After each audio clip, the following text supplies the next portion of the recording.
Hello दोस्तों, मैं Sandeep loyal आप सभी का पिनाकल कोचिंग सेंटर के इस ऑनलाइन प्लेटफॉर्म पे स्वागत करता हूं। आई होप आप सब बहुत अच्छे होंगे और अपने एग्जाम की बढ़िया तैयारी भी कर रहे होंगे। तो एक बार फिर से आप सभी के बीच पिनाकल पब्लिकेशन की SSC GS 6500 plus TCS MCQ book के वीडियो सोल्यूशन के साथ तो चलेगा। अपने क्लास को शुरू कर लेते हैं यहाँ से और जान लेते हैं। सबसे पहले हम लोग पढ़ेंगे आज की क्लास में स्टैटिक जीके, और स्टैटिक जीके में वर्ल्ड वाइड आप सब कह सकते हैं कि जो क्वेश्चन पूछे गए हैं उनको हम लोग यहाँ से कंप्लीट करेंगे। देखेंगे किस तरह के क्वेश्चन जो हैं वो वर्ल्ड जीके से टीसीएस ने हम सबसे पूछ रखे हैं। तो चलिए क्लास की शुरुआत कर लेते हैं। और सबसे पहला क्वेश्चन आज का हमारा जो यहाँ पे है 1575 नंबर क्वेश्चन तक हम लोग पहले पढ़ चुके थे। 1576 नंबर क्वेश्चन से अपने क्लास को शुरू करते हैं। और क्या पूछता है, before being renamed Mount Everest was simply known as. नाम बदलने से पहले माउंट एवरेस्ट को केवल डैश के रूप में जाना जाता था। तो किस रूप में माउंट एवरेस्ट को जाना जाता था? आज माउंट एवरेस्ट को हम लोग माउंट एवरेस्ट कह रहे हैं क्योंकि भारत के जो हैं सर्वेयर जनरल थे, भारत के सर्वेयर जनरल, नाम आप सब ध्यान रखोगे, surveyor general, surveyor surveyor general क्या नाम था दोस्तों? George Everest. तो इन्होंने जो है इसका नाम रखा था, इसके नाम पर हो गया है इनका नाम, जॉर्ज एवरेस्ट इनका नाम था। माउंट एवरेस्ट का अलग अलग नाम आप सब ध्यान रख सकते हो। अगर आप सबसे पूछा जाए नेपाल में से किस नाम से जाना जाता है तो नेपाल में से सागरमाथा कहा जाता है। अगर आप सबसे पूछा जाए भाई तिब्बत में से किस नाम से जाना जाता है तो यहाँ पे इसे चोमू लुंगमा के नाम से जाना जाता है। चोमू लुंगमा ये दुनिया की सबसे ऊंची चोटी हो गई है। इसकी हाइट अगर देखा जाए तो हाईएस्ट पीक ऑफ वर्ल्ड आप सब कह सकते हैं, हाईएस्ट पीक है ये दुनिया की सबसे ऊंची चोटी। 8850 या 8848 भी कई बार ऑप्शन में मिल जाता है, तो घबराने की आवश्यकता नहीं कि आप सोचे गलत हैं। मीटर में आंसर होता है। और भारत की सबसे ऊंची चोटी पूछता है तो हम लोग क्या आंसर कर देते हैं, K2 हो गया है। फिर अगर हम लोगों से पूछेगा तो कंचनजंगा हम लोग आंसर कर देते हैं, कंचनजंगा करके, ठीक है। नहीं तो फिर आगे नंदा देवी। तो ये भारत का हो गया, यानी दुनिया की सबसे ऊंची चोटी 8850 मीटर हो गई जो माउंट एवरेस्ट है। और दुनिया का सबसे गहरा पॉइंट प्रशांत महासागर में मेरियाना गर्त है 11022 मीटर के आसपास। तो दोनों को अगर मिला दिया जाए तो लगभग 20,000 किलोमीटर बन जाता है। यानी दुनिया का सबसे गहरा और सबसे ऊंचे के बीच का अंतर जो है वो 20 किलोमीटर बनता है। रीनेम करने से पहले जो है, पहले नाम क्या होता था? सिंपल, मैंने इस चीज़ को क्लियर किया ही नहीं है कि ऑप्शन पे आप सब ध्यान दें। तो आप सब जो है पीक 15 इसका आंसर याद रखेंगे। तो before renamed it's known as peak 15, 15 के नाम से इसको जाना जाता था, चोटी 15। नेक्स्ट क्वेश्चन के ऊपर आते हैं। यहाँ पे देखिएगा, Dashain is the longest and the most important festival of dash. Dashain dash का सबसे लंबा और सबसे महत्वपूर्ण त्यौहार था। दसाई जो है सॉरी त्योहार है। दसाई जो है वो किस रूप में मनाया जाता है? तो एक पॉइंट मैं आप सबको बताऊं, यहाँ पे देवी दुर्गा और महिषासुर, देवी दुर्गा के द्वारा जो महिषासुर का वध किया जाता है इसके समर्पित है ये। महिषासुर का वध करते हैं देवी दुर्गा, महिषासुर का वध यानी बुराई पर अच्छाई की जीत के उपलक्ष्य में जो ये त्योहार मनाया जाता है। इस त्योहार की खास बात, हम लोग अगर गुजरात में ऐसा पढ़ के आए थे तो गुजरात में आप सबने देखा होगा एक डांडिया रास करके हम लोग पढ़े थे। क्या नाम पढ़े थे दोस्तों? डांडिया रास। आपको याद आ रहा होगा डांडिया रास, जब हम लोगों ने स्टैटिक जीके में हम लोग फेस्टिवल वाला टॉपिक पढ़ रहे थे तब आता है कि देवी दुर्गा और महिषासुर के बीच कृत्रिम युद्ध का वर्णन करने वाला निम्नलिखित में से कौन सा नृत्य है? तब हम लोग अपना आंसर करते हैं डांडिया रास। तो ये वाला हम लोग यहाँ से ध्यान रखोगे। लेकिन अब मुख्य रूप से कहाँ पे मनाया जाता है, यह क्वेश्चन हमसे पूछे दसाई त्योहार। तो दसाई त्योहार मुख्य रूप से कहाँ पे मनाया जाता है? नेपाल में। पर इसका मतलब ये नहीं है कि भूटान में नहीं मनाया जाता या म्यांमार में नहीं मनाया जाता। तो यहाँ पर भी ये कुछ हिस्सों में मनाया जाता है, यहाँ पर भी मनाया जाता है। तो ऐसा थोड़ी होता है। पर मुख्य रूप से कहाँ पे मना दिया भैया? नेपाल में। यहाँ पर भी मनाया जाता है। तो मैंने भारत का भी आप सबको बताया, यहाँ पे डांडिया रास करके नाम आप सब ले लिया। तो यहाँ दसई के नाम से पूछा हुआ है तो क्या आंसर कर देंगे हम लोग? यहाँ पे नेपाल जो होगा हमारा सही आंसर हो जाएगा। चलिए इसके बाद फिर हम लोग आगे बढ़ते हैं, अपने नेक्स्ट क्वेश्चन के ऊपर आते हैं। पारो शहर डैश का एक प्रसिद्ध पर्यटन स्थल है। The town of Paro is a famous tourist destination of. ये दुनिया का पूछा है, नहीं तो हम लोगों से जो जैसे पूछा ना माथेरोन करके हम लोगों ने पूछा था कि माथेरोन हिल कहाँ पे है, तो हमने कहा था माथेरोन हिल जो है महाराष्ट्र में हो गई। वैसे हम सबसे पूछ रहे हैं कि अभी पारो जो है वो किस शहर का एक प्रसिद्ध पर्यटन स्थल है? तो पारो जो है वो भूटान का एक प्रसिद्ध स्थल है। भूटान का अगर आप सबसे नेशनल स्पोर्ट्स पूछा जाए, भूटान का नेशनल स्पोर्ट्स अगर आप सबसे पूछा जाए तो क्या आंसर करोगे? तीरंदाजी। तीरंदाजी जो है भारत का सॉरी भूटान का नेशनल स्पोर्ट्स हो गया है, ध्यान रखेंगे। नेपाल का दंडीबियो करके होता है, नेपाल का क्या है? दंडीबियो जो है नेशनल स्पोर्ट्स हो गया है। श्रीलंका का अगर आप सबसे पूछेगा तो वॉलीबॉल जो है वॉलीबॉल जो है वो श्रीलंका का नेशनल स्पोर्ट्स हो गया है। क्यों बताया? क्योंकि अभी हम सबसे यहाँ से क्वेश्चन आने वाला है, क्योंकि हम वर्ल्ड वाइड पढ़ रहे हैं, तो पड़ोसी देशों का हम लोगों को जरूर ध्यान रख लेना है अपने। ठीक है, नेक्स्ट क्वेश्चन के ऊपर आते हैं। फिर इसके बाद देखो जरा, निम्नलिखित में से कौन सा महासागर दुनिया का तीसरा सबसे बड़ा महासागर है? सबसे बड़ा महासागर कौन सा है दोस्तों? फर्स्ट, यानी फर्स्ट रैंक आती है, सबसे बड़ा भी है और ये सबसे गहरा भी है। सबसे बड़ा महासागर पूछेगा तो कौन सा है? प्रशांत महासागर सबसे बड़ा। वह दूसरे नंबर पे अगर पूछे आप सबसे कि सबसे गहरा कौन सा है, तो सबसे बड़ा भी है और सबसे गहरा भी महासागर जो है वो कौन सा हो गया? प्रशांत महासागर हो गया। सबसे गहरे का मतलब यहीं पे तो है मेरियाना गर्त।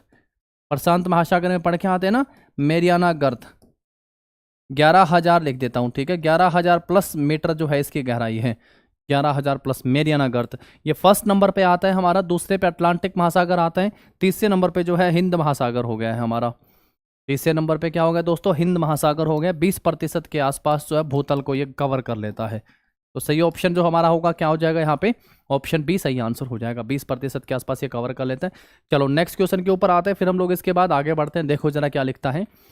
1580 नंबर क्वेश्चन आ गया है। In which of the following neighbouring countries of India is the famous Katas Raj temple complex with shrines of multiple faiths located?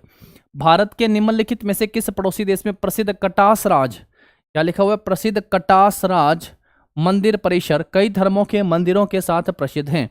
तो कहाँ पे है भाई कटास राज? पाकिस्तान में, श्रीलंका में, अफगानिस्तान में और म्यांमार में। म्यांमार से तो पढ़ के आते हैं, अपने बौद्ध मंदिरों के लिए फेमस है। म्यांमार जो है ये बौद्ध मंदिरों के लिए फेमस है, बौद्ध मंदिरों के लिए फेमस है। एक आप सब पढ़ के आएंगे, कंबोडिया का मंदिर पढ़ के आए होंगे, सबसे बड़ा हिंदू मंदिर है कंबोडिया का, सबसे बड़ा हिंदू मंदिर, सबसे बड़ा दुनिया का सबसे बड़ा हिंदू मंदिर, हिंदू टेम्पल आप सब पढ़े होंगे। ठीक है, और कटास राज जो हो गया कहाँ पे हो गया? अपना पाकिस्तान में हो गया। कटास राज कहाँ पे भैया? पाकिस्तान। ऑप्शन क्या हो जाएगा हमारा यहाँ पे? ए इस क्वेश्चन का सही आंसर हो जाएगा। चलिए नेक्स्ट क्वेश्चन के ऊपर आते हैं। फिर इसके बाद निम्नलिखित में से किस वर्ष एडीबी एशियाई विकास बैंक की स्थापना होती है? In which of the following year ADB जो है एशियाई डेवलपमेंट बोर्ड जो है इसका गठन होता है? तो एडीबी का अगर आप सबसे गठन पूछ लिया है, पहला तो ये इस क्वेश्चन में पूछा हुआ है कि एडीबी का गठन बताओ कब होता है। अगर आप सबसे पूछे कि बताओ एडीबी का हेडक्वार्टर जो है वो कहाँ पे है, तो क्या होगा आंसर? मनीला। मनीला कहाँ पे? फिलीपींस में। फिलीपींस मनीला में जो है एडीबी का मुख्यालय है। और इसका गठन कब होता है? तो 1986 में जो इसका गठन हो जाता है। 1966 में इसका, सॉरी 86 नहीं, 66 में जो इसका गठन होता है। 1966 में जो है इसका गठन होता है। तो ऑप्शन क्या हो जाएगा हमारा यहाँ पे? सी इस क्वेश्चन का सही आंसर हो जाएगा। ये तो एक सार्क हम लोग लास्ट टाइम पढ़ के आए थे, सार्क में पढ़ के आए थे। एक हम सबसे बेसिक्स करके भी पूछा था ना, बेसिक्स में कौन से देश हैं, तो मैंने इसको ऐसे लिखा था BASI और C। तो बेसिक से पूछा था भैया कौन से देश हैं, इससे बनाया था, क्या बनाया था? बी से बनाना है आप सबको, ब्राजील ध्यान रखेंगे। एस से थोड़ा उल्टा पड़ जाएंगे, इसको क्या बोल देंगे? साउथ अफ्रीका बोल देंगे, साउथ अफ्रीका। और आई से क्या बोल देंगे यहाँ से हम लोग? इंडिया कह देंगे। और सी से क्या हो गया? चाइना। तो ये जो हो गए हैं ये बेसिक्स में हो गए। ऐसे हम लोग सार्क के भी पढ़ के हैं। अभी हम सबसे एडीबी का पूछा है, तो एडीबी का गठन 1966 में होता है। फिलीपींस मनीला में जो है इसका मुख्यालय हो गया है। ऑप्शन सी सही आंसर हमारा इसका हो जाएगा। चलिए नेक्स्ट क्वेश्चन के ऊपर आते हैं। फिर इसके बाद सोने का शेर अपने दाहिने अंग अग्र पंजा में तलवार पकड़े हुए डैश का राष्ट्रीय प्रतीक हो गया है? A gold lion passant holding a sword in its right forepaw is the national symbol of. तो भैया ये इस तरीके के जो ध्वज के पूछे हुए ना, तो जैसा लिखा ना पड़ोसी देश के, तो कम से कम आप सबको पता होना चाहिए। हम लोग पढ़ के चले जाते हैं भैया, कैपिटल पढ़ लेते हैं, ज़्यादा ज़्यादा प्रधानमंत्री राष्ट्रपति याद कर लेते हैं। अब जो राष्ट्रीय ध्वज का भी पूछा हो तो भैया ऐसे तो सीधे वन लीनियर याद कर लीजिएगा। सोने का सिर अपने दाहिने अंग पंजा में तलवार पकड़े हुए जो है ये श्रीलंका का हो गया है।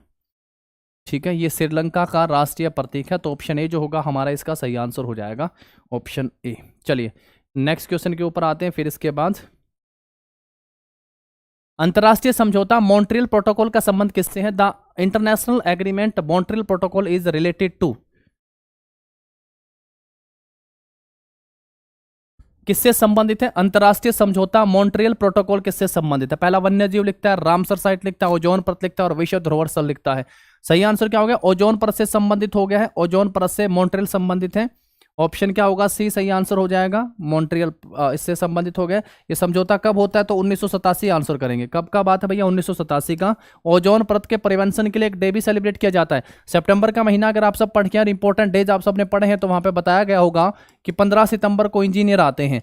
15 सितंबर को कौन सा डे मनाया जाता है, इंजीनियर्स डे मनाया जाता है। भारतीयों के हिसाब से बता रहा हूँ, एम विश्वेश्वरैया, क्या नाम है दोस्तों, एम विश्वेश्वरैया, जो कौन थे भैया, एक सिविल इंजीनियर थे, उनको समर्पित है, इंडियंस डे मनाते हैं। हालांकि 15 सितंबर को डेमोक्रेसी डे भी मनाया जाता है, डेमोक्रेसी डे भी। लेकिन हम सब ने कैसे पढ़ा हुआ है कि 15 को इंजीनियर आए और 16 को क्या कर लिया भैया, ओजोन को बचा लिया। 16 सितंबर को क्या मनाया जाता है, ओजोन प्रिवेंशन डे के रूप में मनाया जाता है। तो ऐसे करके थोड़ा ध्यान रखोगे, बचाना है। मॉन्ट्रियल समझौता हुआ है, ओजोन प्रिवेंशन डे कब हुआ है, 1987 में हुआ है, 1987 में मॉन्ट्रियल। ओजोन लेयर से संबंधित हो गया है, तो ये प्रोटोकॉल ध्यान रखेंगे, मॉन्ट्रियल प्रोटोकॉल संबंधित है, ठीक है। लास्ट टाइम मणिमाता करके हम लोग पढ़ के आए थे, एक मणिमाता करके, तो वहां पे भी हम सबसे पूछा था कि मणिमाता जो समझौता हुआ है ये किससे संबंधित है, तो भैया पारा से संबंधित हो गया। तो वो भी अलग अलग पॉइंट है जो आप सब ध्यान रखेंगे। चलिए एक बार क्वेश्चन पर नजर डालिएगा, फिर हम लोग आगे बढ़ते हैं, नेक्स्ट क्वेश्चन पे चलेंगे इसके बाद। फिर चलो नेक्स्ट देखो, इसके बाद फिर निम्नलिखित में से कौन चीन पर शासन करने वाला अंतिम शाही राजवंश था। Which one of the following was the last imperial dynasty to rule. पहला लिखता है मिंग राजवंश, किंग राजवंश, युवान राजवंश और सुई राजवंश। सही आंसर क्या हो जाएगा दोस्तों, चीन पर शासन करने वाला जो है लास्ट तक जो शासनकाल का टेन्यूर रहा था वो याद रख सकते हो, 1912 तक रहा था। उसके बाद नहीं तो 1644 से लेके, इतना लंबा शासनकाल चला था, 1644 से लेके 1912 तक जो है इस राजवंश का शासन रहा था। अगर पूछे आप सबसे कभी कि भैया इस राजवंश की स्थापना कब होती है, तो इस राजवंश की स्थापना 1636 में हुई थी। शासन कब से स्टार्ट कर दिया था इसने, 1644 से इसने शासन स्टार्ट करा था। नाम है किंग राजवंश। क्या नाम है भैया, किंग जिंग पिंग, ऐसा करके थोड़ा याद रख लोगे भैया, ऐसे नाम होते हैं इनके। तो ऑप्शन क्या हो जाएगा हमारे यहाँ पे दोस्तों, बी जो होगा वो सही आंसर हो जाएगा। चलो नेक्स्ट क्वेश्चन के ऊपर आते हैं। फिर इसके बाद भूटान के सबसे पुराने बैंक ऑफ भूटान, भूटान की राजधानी क्या है भैया, थिम्पू भूटान की राजधानी है। भूटान का सबसे पुराना बैंक है बैंक ऑफ भूटान के नाम से। In which year was Bank of Bhutan Limited the oldest bank of Bhutan establish. तो पूछा है किस वर्ष जो है इसकी स्थापना की गई थी। तो भूटान बैंक की जो स्थापना है कब की गई थी, तो इसकी स्थापना सबसे प्राचीन ही बताता है 1968 में इसकी स्थापना की गई थी। ऑप्शन जो होगा हमारा यहाँ पे क्या सही आंसर हो जाएगा, डी जो ऑप्शन होगा वो सही आंसर हो जाएगा। भूटान की कैपिटल पूछे तो क्या कह दोगे, थिम्पू कह दोगे। भारत का सेंट्रल बैंक अगर आप सबसे पूछे तो क्या कह दोगे, RBI, reserve bank of India. इसकी स्थापना कब होती है, 1935 में इसकी स्थापना होती है। ये बैंक नेशनलाइज कब होता है, नेशनलाइज कब होता है, यानी इसका राष्ट्रीयकरण जो है कब किया गया था, तो इसका राष्ट्रीयकरण 1949 में किया गया था। इस बैंक का अगर आप सबसे पूछे हेडक्वार्टर कहाँ पे है, तो कहाँ आंसर कर देना भैया, मुंबई जो होगा इस बैंक का मुख्यालय है। और आरबीआई के जो 25वें गवर्नर पढ़ के आते हैं, नाम क्या पढ़ के आते हैं भैया, उनका नाम है दोस्तों शक्तिकांत दास। क्या नाम पढ़ के आते हैं उनका, शक्तिकांत दास इनका नाम हो गया। इससे भी एक इंपॉर्टेंट बात है जो आप सबको ध्यान रख लेनी है, मैंने लास्ट टाइम भी आप सबको कहा था, क्या ध्यान रखोगे दोस्तों, कि भैया प्रत्येक जो देश होता है उनका इनके एक सेंट्रल बैंक होता है, सेंट्रल बैंक का एक गवर्नर होता है। तो उसके लिए जो है गवर्नर ऑफ द ईयर पुरस्कार दिया जाता है, governor of the year. Last time की अगर हम लोग बात करें तो चिल्ली के थे मारियो मार्शल, जिनको गवर्नर ऑफ द ईयर चुना गया था, चिल्ली के मारियो मार्शल को governor of the year. But इस बार बारी आई है भारत की, तो भारत को ये 2 बार मिला है, 2015 में और इस बार आप देखोगे 2023 में, 22-23 में। 15 को भारत के आरबीआई के जो 23वें गवर्नर होते हैं 23rd, नाम रघुराम राजन, नाम भैया रघुराम राजन। और 2023 में किसे मिला है, जो एट प्रेजेंट है शक्तिकांत दास को दिया गया है। किसे दिया गया दोस्तों, शक्तिकांत दास को जो है ये अवार्ड दिया गया है, गवर्नर ऑफ द ईयर जो है उनको चुना गया है। ये भी जरूरी है जो आप सब ध्यान रखेंगे, ठीक है, गवर्नर ऑफ द ईयर का पुरस्कार। चलिए नेक्स्ट क्वेश्चन पे आते हैं। फिर इसके बाद हमारा ऑप्शन जो होगा डी, इस क्वेश्चन का सही आंसर हो गया है। अगला क्वेश्चन देखिएगा, न्यू डेवलपमेंट बैंक एनडीबी, अभी पूछा था एशिया डेवलपमेंट बैंक जिसका मुख्यालय कहाँ था, मनीला फिलीपींस में था।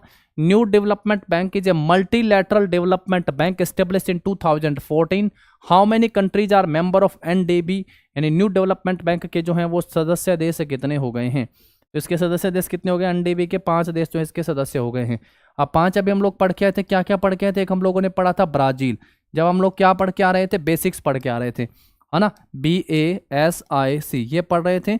अब उसके बाद AS से हम लोगों ने यहाँ से क्या बनाया था, साउथ अफ्रीका, क्या बनाया था दोस्तों, साउथ अफ्रीका बनाया था यहाँ से। I से हम लोगों ने यहाँ से क्या बना लिया है, इंडिया बना लिया है। सी से हम लोगों ने क्या बना लिया है, चाइना बना लिया है। एक आप सबको और ध्यान रख लेना भैया, रसिया। ठीक है दोस्तों, तो ये हो गए हैं इस बैंक के संस्थापक सदस्यों में से।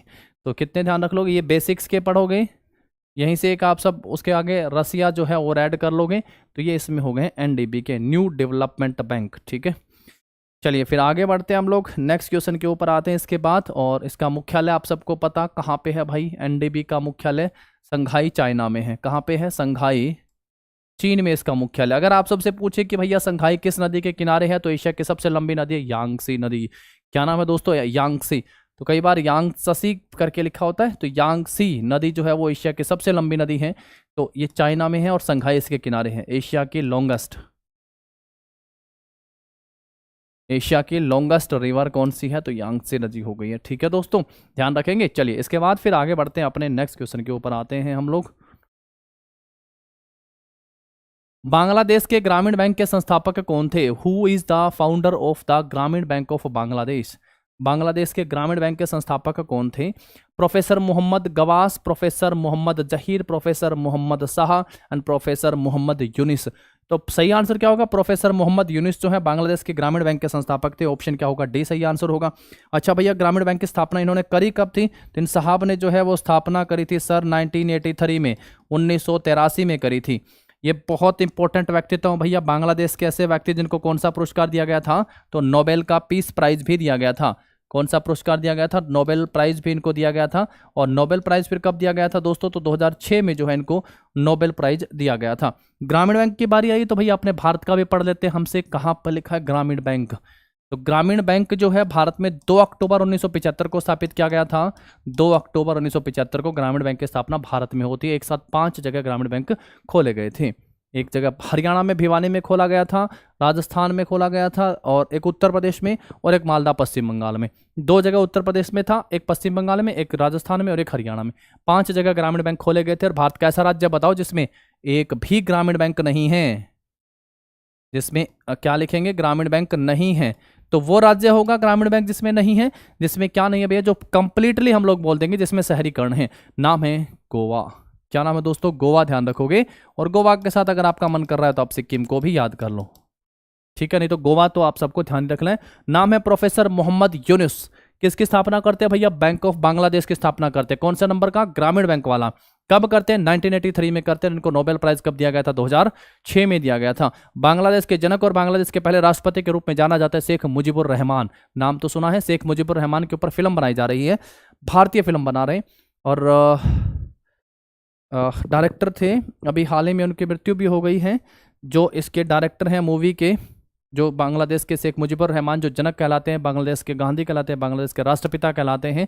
1971 में, जो 1971 में जब बांग्लादेश पाकिस्तान से आज़ाद हुआ था या पाकिस्तान से अलग हुआ था, तब की बात है। तो उनके ऊपर मूवी बनाई जा रही है, ध्यान रखोगे। चलिए नेक्स्ट क्वेश्चन के ऊपर आते हैं, फिर इसके बाद आगे बढ़ते हैं। In which year did Gongsa Ugyen Wangchuck became the first monarch of Bhutan. Gongsa Ugyen Wangchuck जो है किस वर्ष भूटान के पहले सम्राट बने थे, किस वर्ष पहले सम्राट बने थे भाई, ये पहले सम्राट लिखा हुआ है। इन्होंने ना 1926 तक शासन करा था, 1926 तक शासन करा था। कब बने थे, 1926 तक शासन करा था, ये 1907 में बने थे। 1907 से लेके 1926 तक जो है इन्होंने शासन करा था। नाम ध्यान रख सकते हो भाई। भूटान का मैंने आप सबको बताया था राष्ट्रीय खेल क्या, ध्यान रखोगे। भूटान के राजा महाराजा क्या करते हैं भाई, राजा महाराजा तीरंदाजी खेलते हैं, तो तीरंदाजी हो गया। चीन का क्या बताया था, टेबल टेनिस बताया था। श्रीलंका नीचे बॉल की तरह लटका हुआ है, तो क्या नाम बताया था, अरब सागर का मोती थोड़ी कहना है, क्या कहना है, वॉलीबॉल यहाँ का राष्ट्रीय खेल हो गया। नेपाल का दंडी भी हो, ध्यान रखोगे, दंडी भी हो, नेपाल का दंडी भी हो। श्रीलंका का नीचे आओगे तो क्या हो गया आपका, अरब सागर का मोती, तो बॉल की तरह लटका है, तो वॉलीबॉल ध्यान रख लोगे। बेस किसका मजबूत है, अमेरिका का मजबूत है, तो यूएसए का क्या हो गया, बेसबॉल हो गया। अब इन क्वेश्चन को शुरू कर लेते हैं हम लोग, पढ़ते हैं आगे।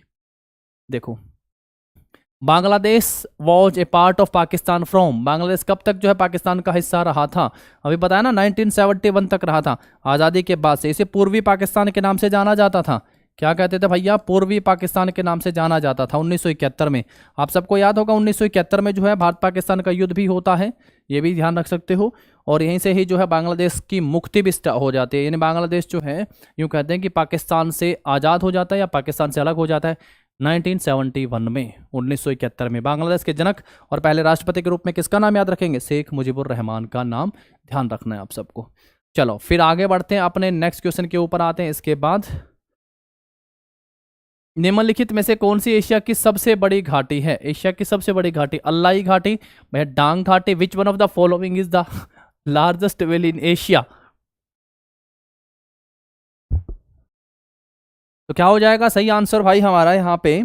निम्नलिखित में से कौन सी एशिया की सबसे बड़ी घाटी है? अलाई है, डांग घाटी। सही आंसर क्या है? अलाई नहीं है, डांग घाटी जो है वो सबसे बड़ी है भाई। मतलब जिसके पास जिसकी लाठी उसकी भैंस, तो सबसे बड़ी घाटी ये है। ये आपकी जो है नेपाल काठमांडू से थोड़ी दूर पड़ती है सबसे बड़ी घाटी के रूप में। दक्षिण एशिया की भी सबसे बड़ी घाटी ये हो गई है हमारी। नेक्स्ट क्वेश्चन के ऊपर आते हैं, फिर इसके बाद आगे बढ़ते हैं। देखो निम्नलिखित में से कौन सी चोटी नेपाल के हिमालय में स्थित नहीं है करके पूछा है।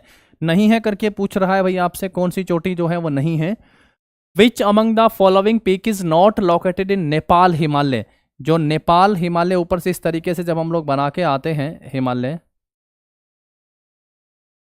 तो जो नेपाल हिमालय में नहीं पड़ती है वो चोटी कौन सी है? कामेट। कामेट ये कौन सी है भैया? ये आपके उत्तराखंड में है, गढ़वाल हिमालय का हिस्सा हो गई है, गढ़वाल हिमालय का हिस्सा हो गई है। तो ये वाली चोटी जो है वो नेपाल हिमालय में शामिल नहीं है। हिमालय की सबसे ऊंची चोटी पढ़ के आते हैं, 8850 मीटर है, माउंट एवरेस्ट करके। जो इसका नाम याद करोगे पहले वाला, माउंट एवरेस्ट। तो ये जो माउंट एवरेस्ट नाम जो है भारत के सर्वेयर जनरल हुए थे जॉर्ज एवरेस्ट ने नाम करा था। नाम क्या किसने रखा था? जॉर्ज एवरेस्ट ने नाम रखा था। इससे पहले फिर इसका नाम क्या होता था भैया? पीक 15 करके हम लोग जो इसका नाम याद रखते थे, पीक 15 करके। ठीक है, चलो नेक्स्ट क्वेश्चन के ऊपर आ जाओ। फिर इसके बाद पाकिस्तान कितनी बार आईसीसी पुरुष विश्व कप के फाइनल में पहुंचा है? हाउ मेनी टाइम्स है जब Pakistan reach the final of ICC men's world cup? ICC men's world cup के फाइनल में कितनी बार पहुंचा है? तो बहुत कॉम्प्लिकेटेड हो गया, 2 बार तो याद रख लो भाई। एक 1992 में जब पाकिस्तान जीता था और एक 1999 में जब पाकिस्तान फाइनल हारा था। अब अगर आप सबसे पूछेगा कि भैया इंडिया जो है, इंडिया वर्ल्ड कप, इंडिया ने कई सारी ट्रॉफी जीती हैं, आपको पता होगा 2 बार। पहली बात तो ये वर्ल्ड कप स्टार्ट कब होता है? ये जो वर्ल्ड कप लिखा हुआ है ना, क्रिकेट के वर्ल्ड कप की बात हो रही है, तो 1975 में ये वर्ल्ड कप स्टार्ट होता है। 1975 में पहले 1983 का जो वर्ल्ड कप था, 1983 का वर्ल्ड कप, 2 बार की विश्व कप विजेता टीम नाम था वेस्ट इंडीज, जिसको हरा के कपिल देव की कप्तानी में भारत अपने नाम करता है पहला वर्ल्ड कप। 1983 में भारत अपना पहला वर्ल्ड कप जीतता है। इसके बाद आप सबको पता है कि भारत, महेंद्र सिंह धोनी का नाम इसलिए तो याद आता है कि महेंद्र सिंह धोनी की कप्तानी में भारत पहला T20 वर्ल्ड कप भी जीतता है 2007 में। उसके बाद जो है भारत अपना दूसरा आपका मेंस का जो वर्ल्ड कप होता है वो जीतता है। चैंपियंस ट्रॉफी भी भारत जो है महेंद्र सिंह धोनी की कप्तानी में जीतता है, चैंपियंस ट्रॉफी भी। तो 1983 भारत जो है इंडिया वर्ल्ड कप कितनी बार जीतता है भैया? 2 बार जीतता है वर्ल्ड कप। दूसरी बार का आपको पता है सचिन तेंदुलकर ने उसके बाद संन्यास लिया था और भारत के सबसे कम उम्र के खिलाड़ी हो गए थे, जिनको कम उम्र के और पहले खिलाड़ी हो गए थे जिनको भारत का सर्वोच्च नागरिक सम्मान यानी भारत रत्न दिया गया था। चलो नेक्स्ट क्वेश्चन के ऊपर आ जाओ। फिर इसके बाद देखो आगे, Sagarmatha is the Nepali name for? Sagarmatha किसे कहते हैं भैया? तो सागरमाथा तो माउंट एवरेस्ट को कहते हैं। माउंट एवरेस्ट का क्या नाम है? सागरमाथा है। सागरमाथा माउंट एवरेस्ट को कहाँ पे कहा जाता है? नेपाल में कहा जाता है। ये पीछे हम लोग पढ़ चुके हैं। नेपाल में से क्या कहा जाता है? सागरमाथा के नाम से जाना जाता है। चलो नेक्स्ट क्वेश्चन देखो। फिर इसके बाद, in the context of the Sri Lanka civil war what does the first T in LTT stand for? श्रीलंकाई गृह युद्ध के संदर्भ में LTTE में पहले टी का मतलब क्या है? तमिल, टाइगर, तरंतुलास और ट्राइम्फ करके नाम। तो भैया जो पहला टी लिखा हुआ ना उसका नाम तो हो गया टाइगर करके। एक बार आप सब इसके फुल फॉर्म लिख लीजिएगा भाई, देखता हूं मैं।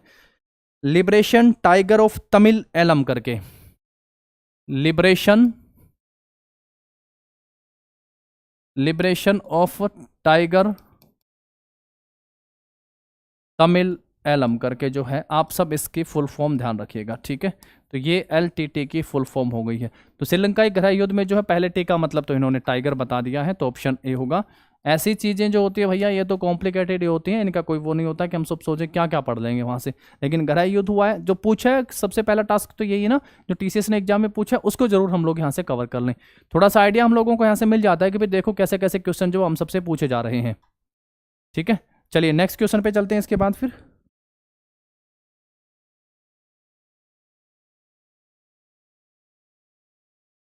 चलिए नेक्स्ट देखिएगा, फिर इसके बाद हमारा अगला क्वेश्चन आता है यहाँ से, दुनिया का सबसे बड़ा यूरेनियम उत्पादक देश कौन सा है? Which is the largest uranium producing country in the world? सबसे पहला नंबर पे जो आता है दोस्तों क्या आता है? कजाकिस्तान। कजाकिस्तान में दुनिया में सबसे ज्यादा जो है यूरेनियम होता है। सेकंड नंबर पे क्या पढ़ोगे भैया? नामीबिया, जहां से क्या आए थे भैया? शेर आए थे, टाइगर आए थे, सॉरी, नामीबिया। थर्ड नंबर पे क्या हो गया भैया? कनाडा। 2021 के प्रोडक्शन के हिसाब से बता रहा हूँ, कुछ चेंजेस हुआ है तो हो सकता है। फर्स्ट नंबर पे कजाकिस्तान है, तो कनाडा हो गया है हमारा। और तीसरे नंबर पे तो यूरेनियम के सबसे बड़े उत्पादक देश के रूप में जो है उनका इनका नाम आता है। नामीबिया सेकंड हो गया है और कनाडा थर्ड नंबर पे, आप सब इसका नाम ध्यान रखेंगे। चलिए उसके बाद आगे बढ़ते हैं, फिर हम लोग अपने नेक्स्ट क्वेश्चन के ऊपर चलते हैं।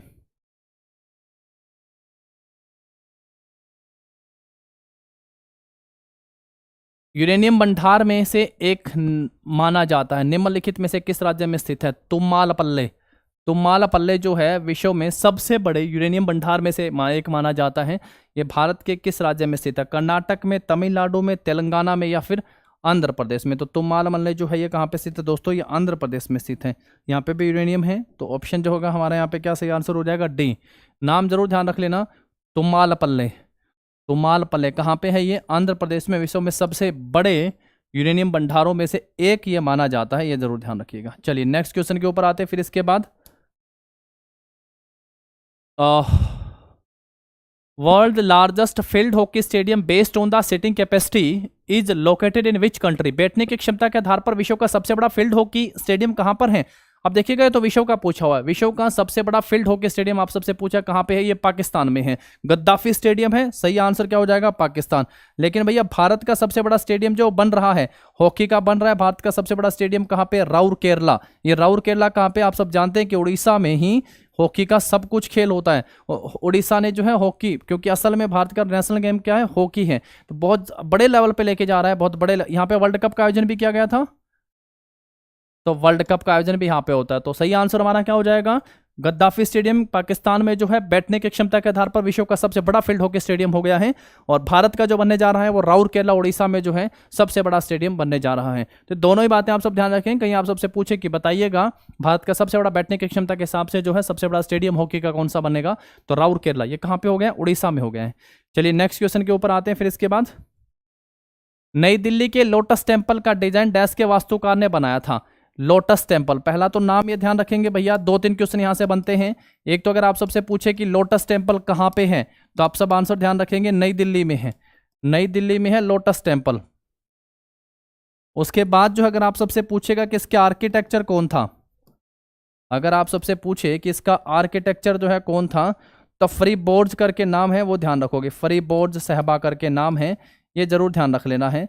और ये कहाँ के थे भैया? तो ये थे आपके ईरान के। ये कहाँ के थे? ये ईरान के थे। तो तीनों बातें आप सब ध्यान रखोगे।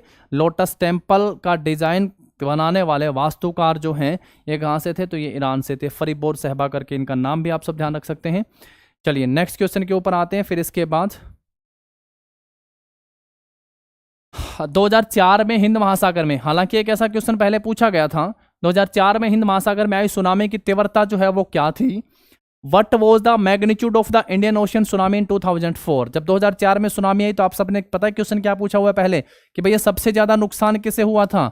सबसे ज्यादा टीसीएस का क्वेश्चन ये था कि 2004 की सुनामी से सबसे ज्यादा नुकसान जो है वो किसे हुआ था? तो हम सब ने आंसर करा था कि सबसे ज्यादा नुकसान जो है वो तमिलनाडु को हुआ है। कहाँ पे किसको हुआ है दोस्तों? तमिलनाडु को सबसे ज्यादा नुकसान हुआ है। अब यहाँ पे पूछा है कि इसकी तीव्रता कितनी मापी गई थी, तो सीधा वन लीनियर पढ़िएगा। तमिलनाडु 9, तमिलनाडु में 9 है, तो 9.1 जो है इसकी तीव्रता थी। सुनामी 2004 में आई थी, तो 9.1 जो है इसकी क्या रखी गई थी? तीव्रता। तो ऑप्शन जो होगा हमारा यहाँ पे क्या होगा? सी इस क्वेश्चन का सही आंसर हो जाएगा। चलिए नेक्स्ट क्वेश्चन के ऊपर आते हैं, फिर इसके बाद, और ये रहा आपका लास्ट वन क्वेश्चन। कर दो फटाफट से आंसर, मैंने पहले ही इसका आंसर बताया आप सबको। The national game of Bhutan, Bhutan का राष्ट्रीय खेल क्या है? भूटान के थे होते हैं भैया राजा महाराजा, और राजा महाराजा के क्या खेलते हैं भैया? तीरंदाजी। राजा महाराजा के क्या हो गए? तीरंदाजी हो गई है। नेपाल का बताया था गुली डंडा, सॉरी दंडीबियो, दंडीबियो ध्यान रखोगे नेपाल का। उसके साथ जो है चाइना, चाइना का क्या बताया था? Table tennis. क्या ध्यान रखना है? चाइना का क्या हो गया? टेबल टेनिस हो गया। उसके बाद क्या बताया? श्रीलंका, श्रीलंका अरब सागर का मोती नीचे बॉल की तरह लटक रहा है, तो उसको क्या कहा गया भैया? बॉल की तरह लटक रहा है, तो मतलब क्या हो गया है? वॉलीबॉल।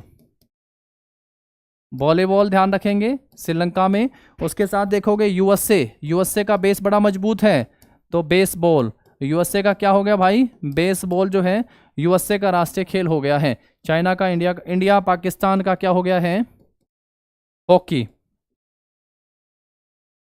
इंडिया पाकिस्तान का क्या हो गया, हॉकी हो गया है। कनाडा का पूछेगा अगर आप सबसे, कनाडा, तो कनाडा में भी भारत वाले जाते हैं, लेकिन वहां पे क्या है भैया, आइस हॉकी है। कनाडा का क्या हो गया, आइस हॉकी हो गया। तो इस तरीके से बहुत सारे राष्ट्रीय गेम है जो आप सबको ध्यान रख लेने हैं, ठीक है।